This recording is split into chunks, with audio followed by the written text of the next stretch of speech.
Hello दोस्तों, आज मैं एक बहुत ही कमाल की मूवी को एक्सप्लेन करने वाला हूँ जिसका नाम है द थर्ड वाइफ।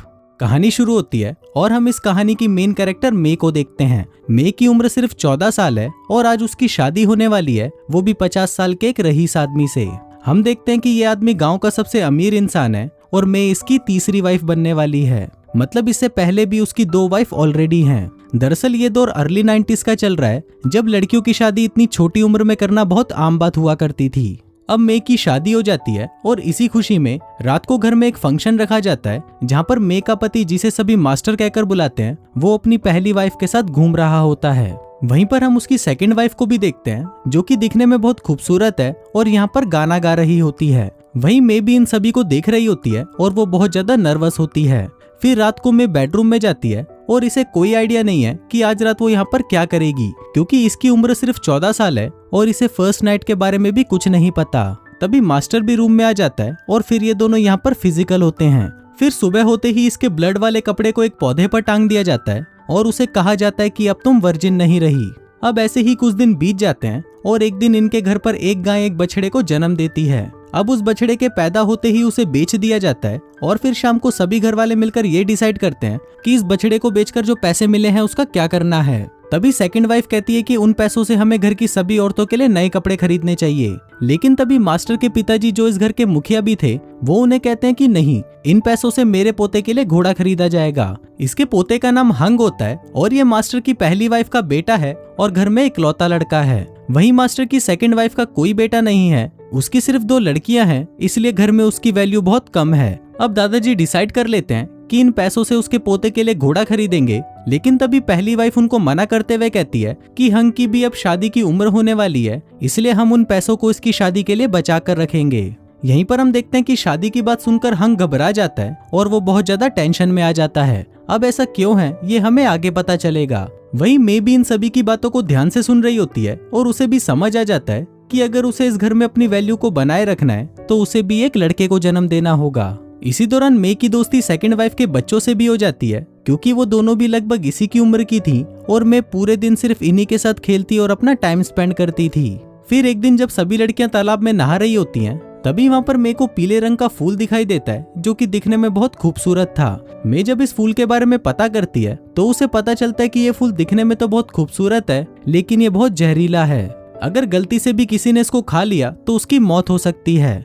अब ऐसे ही कुछ महीने और बीतते हैं और हम देखते हैं कि मे अब प्रेग्नेंट हो चुकी है। लेकिन उसको देखकर फर्स्ट वाइफ को उससे बहुत जलन होने लगती है। वो बहुत घबराई हुई थी कि अगर मे ने लड़के को जन्म दे दिया तो उसकी वैल्यू घर में ज्यादा बढ़ जाएगी, क्योंकि वो भी छोटी है और इस घर में नई नई आई है। अब धीरे धीरे फर्स्ट वाइफ की जलन बढ़ने लगती है और वो मास्टर के फादर से कहती है कि हमें मे पर ज्यादा ध्यान नहीं देना चाहिए क्योंकि वो अभी बहुत छोटी है। जिसके बाद वो मे के पास जाकर उसे कहती है कि तुम सेकंड वाइफ की लड़कियों के साथ मत खेला करो और उनके साथ ज्यादा मत रहा करो।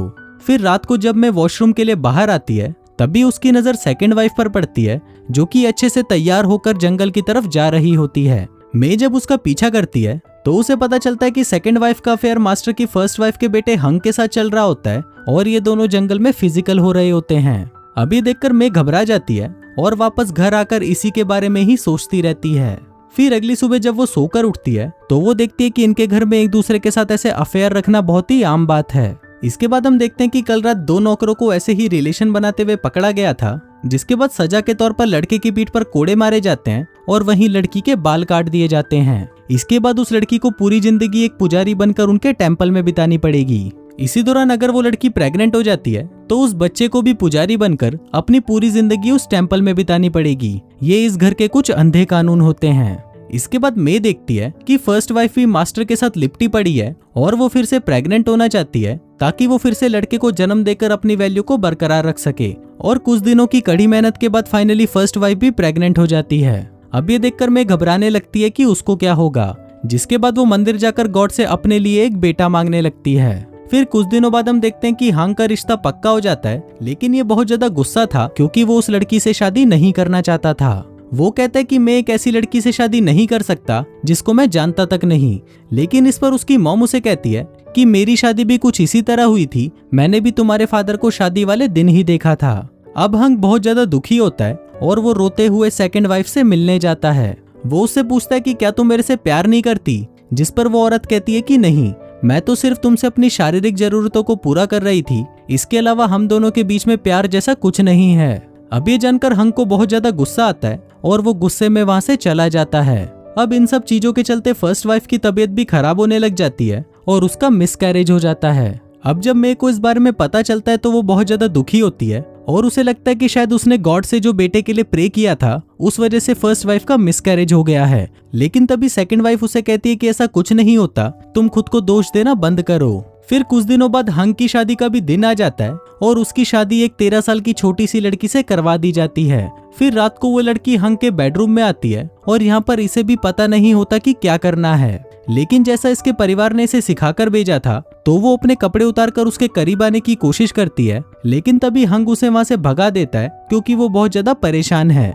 वहीं दूसरी तरफ हम मे को देखते हैं जो अब ज्यादातर सेकंड वाइफ के साथ रहती है और सेकंड वाइफ भी इसका बहुत अच्छे से ख्याल रखती है। अब मे को लगने लगता है कि शायद सेकंड वाइफ इससे प्यार करने लगी है तो वो उसके करीब आने की कोशिश करने लगती है, लेकिन तभी सेकंड वाइफ उसे रोक देती है और कहती है कि मैं तुमसे वैसा वाला प्यार नहीं करती, तुम मेरी बेटी की उम्र की हो और मैं तुमसे अपनी बेटी जैसा प्यार करती हूँ। इसके बाद हम हंग को देखते हैं जो अपनी शादी से बहुत ज्यादा परेशान हो चुका था और वो अपने फादर को कहता है कि मुझे इस लड़की से तलाक चाहिए। अब उसके फादर भी ये बात मान लेते हैं क्योंकि हंग उनका इकलौता बेटा था और वो उसकी बात टाल नहीं सकते थे। इसके बाद उस लड़की के फादर को वहां पर बुलाया जाता है और कहा जाता है कि हमें तलाक चाहिए, आप अपनी बेटी को वापस ले जाइए और दहेज में आपने जो कुछ भी दिया है हम उसका 3 गुना वापस करेंगे। साथ ही ये लड़की अभी भी वर्जिन ही है तो आपको उसकी दूसरी शादी करवाने में कोई भी प्रॉब्लम नहीं आएगी। लेकिन उस लड़की के फादर को लगता है कि शायद उसी की बेटी में ही कोई कमी है और वो अपने हस्बैंड को संतुष्ट नहीं कर पाई, इसलिए वो अपनी बेटी को बहुत डांटता है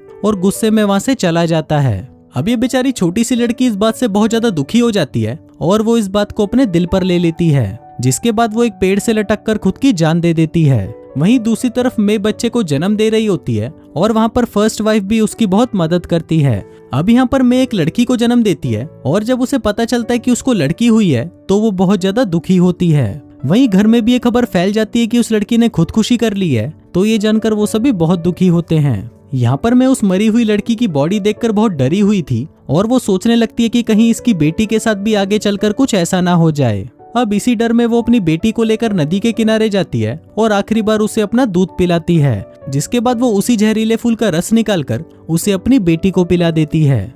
वहीं नदी के दूसरे किनारे हम सेकंड वाइफ की बेटी को देखते हैं जो अपने बाल काट रही होती है क्योंकि उसे ऐसा लग रहा था कि अगर वो अपने बाल काट लेती है तो वो एक लड़का बन जाएगी और उसकी बाकी की जिंदगी काफी अच्छे से बीतेगी। और इसी के साथ ये फिल्म यहीं खत्म हो जाती है। दोस्तों ये एक वियतनामी मूवी है जो हमें बताती है कि पहले के टाइम में लड़कियों के लिए जिंदा रहना भी कोई आसान काम नहीं था।